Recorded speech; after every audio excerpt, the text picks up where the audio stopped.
it's your boy T-Lee, and we're back with another crazy video. Today we're doing 6 most disturbing websites on the internet.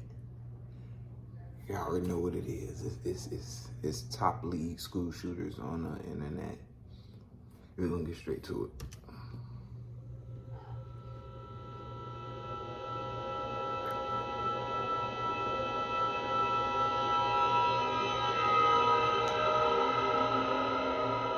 RentAHitman.com is an easily accessible website on the service web that claims to offer hitman services.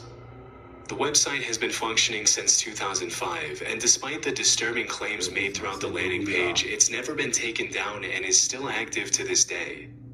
Upon entering the site, you'll notice it's structured pretty similarly to any modern website that wants to establish trust and credibility with its viewers, which upon initial inspection is a little jarring considering what's being offered. According to one of the claims on the site, RentAHitman has a workforce of almost 18,000 US-based field operatives trained to take... So this is getting straight to the point.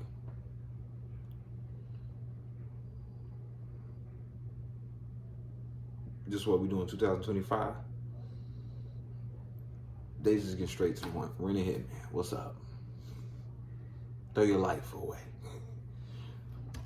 Life of anyone deemed a nuisance by the requester.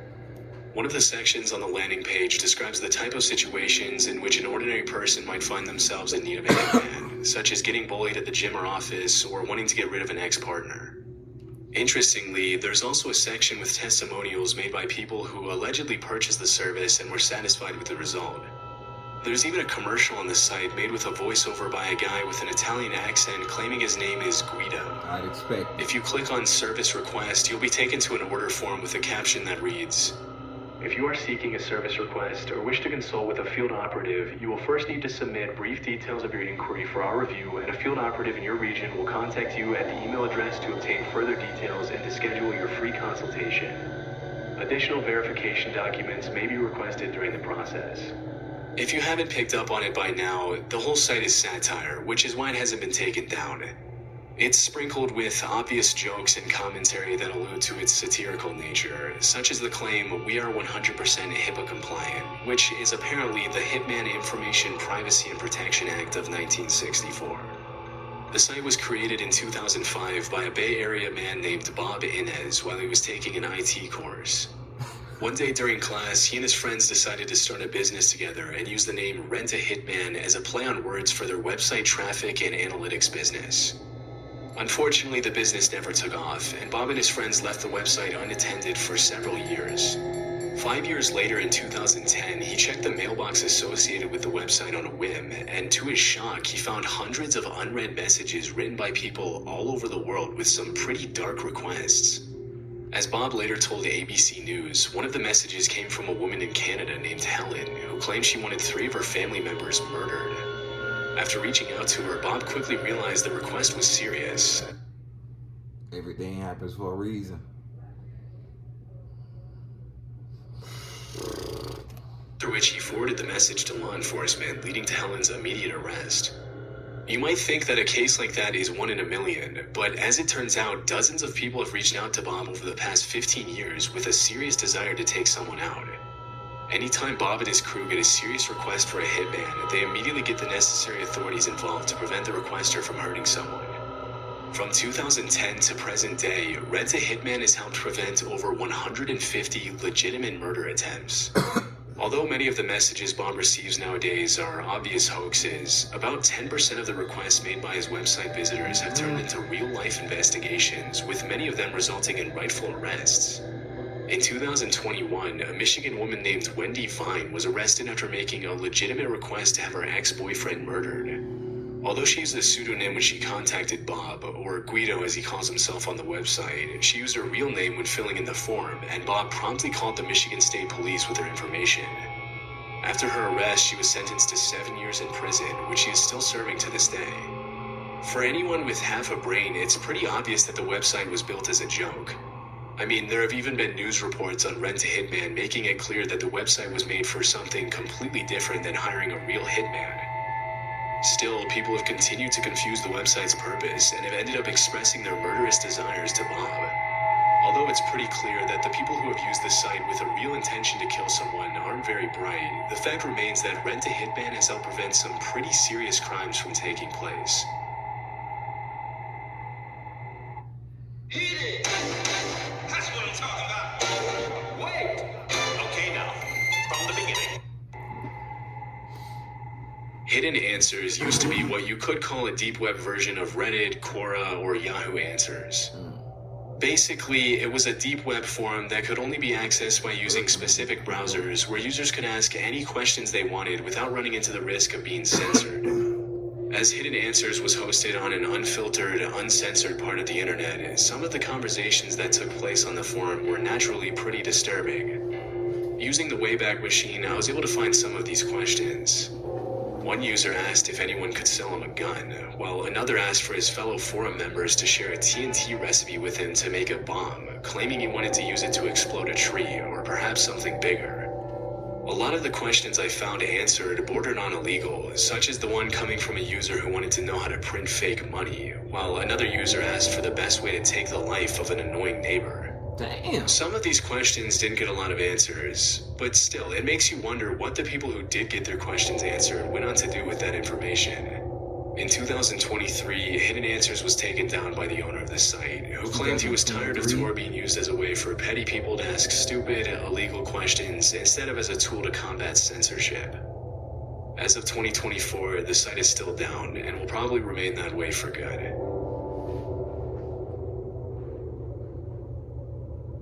Galdrux.com is a strange cult-like website dedicated to educating its users on how to transcend to the next dimension, or something like that.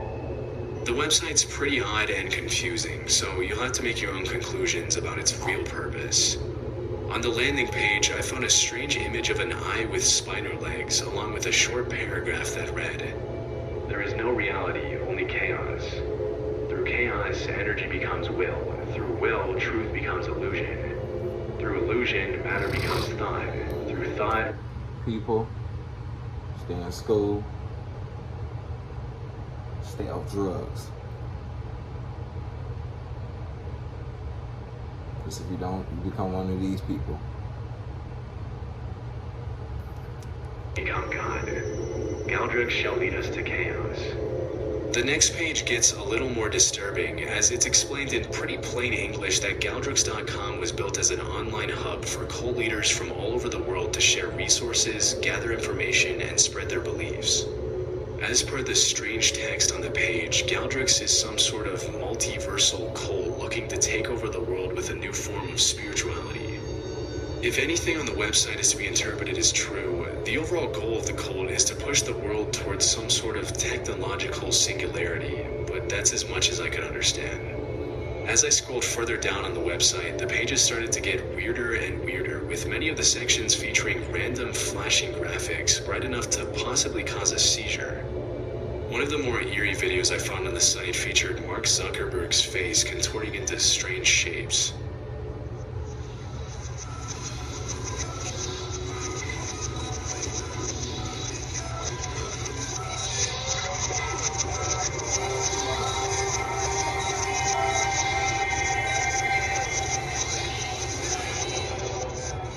Also featured on the site is whatever that noise is you just heard playing the entire time.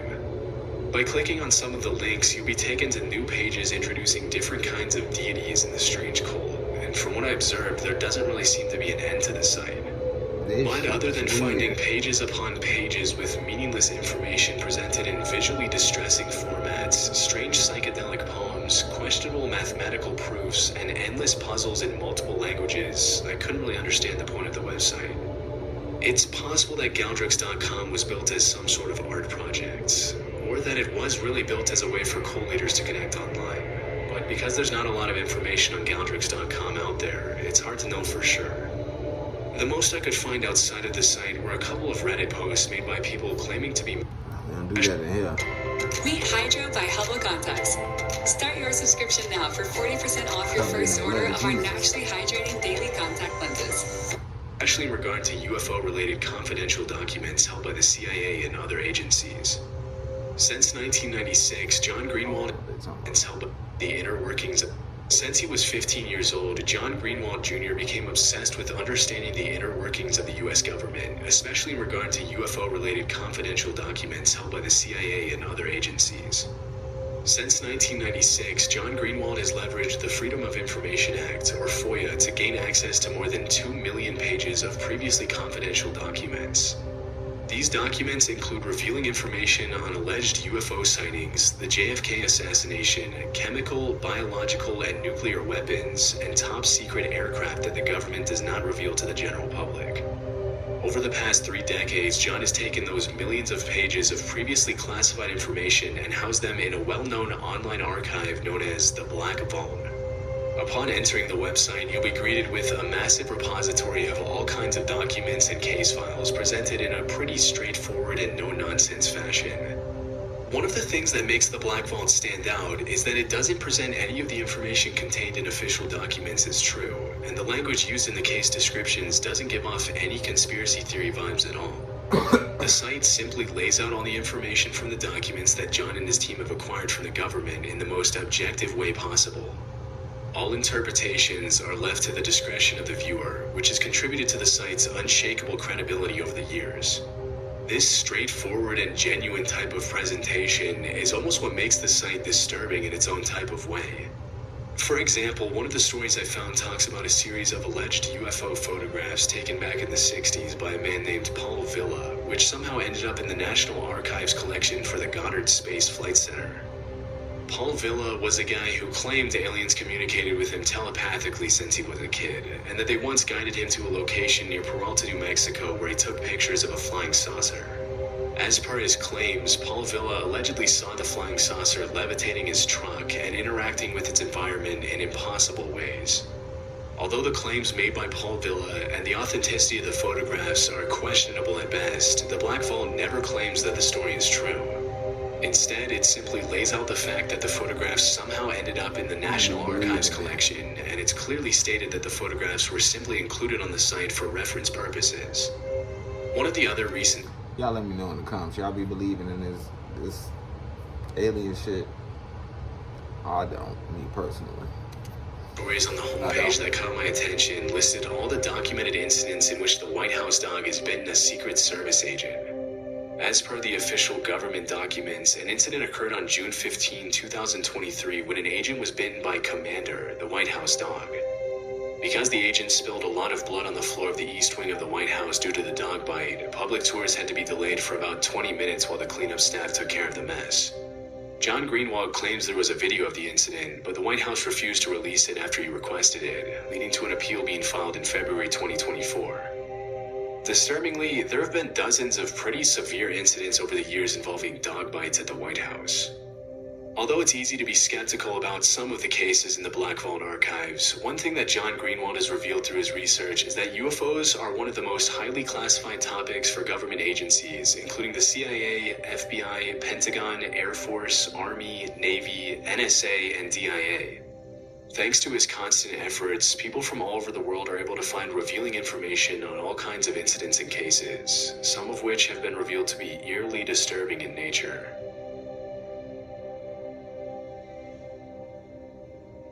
If you were using the internet around 2006 and had the misfortune of accidentally visiting a website named Goggle.com in an attempt to search for Google.com, you're probably familiar with the infamous virus that destroyed thousands of computers in the early 2000s and became an urban internet legend.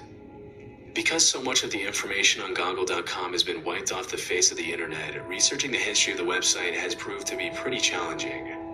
Even the Wayback Machine has Goggle.com blacklisted for being archived on its database, which makes it a little hard to trace its origin.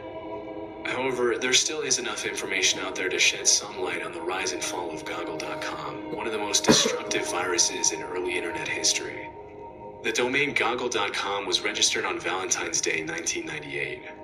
For around 6 years, the website remained pretty much inactive until in 2004, some sporadic reports of the website containing dangerous malware started to spread online. Interestingly, none of the public website archives out there have any information on Goggle.com existing prior to 2004, and a lot of them have even blocked the domain altogether, making it almost impossible for us to know what the site looked like from 1998 to 2004. But out of all the possibilities, the most logical one is that Goggle.com started out as a legitimate website in 1998 and was bought out and used as a typo squatting website in 2004. Typo squatting is the practice of buying a domain with a similar name to a well-known website, expecting to receive traffic from people looking for a certain keyword and accidentally misspelling it.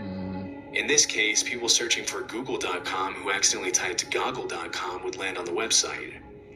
Goggle.com was coded and designed so that as soon as a user landed on it, the user's computer would be flooded with pop-up ads and legitimate-looking Windows warning banners.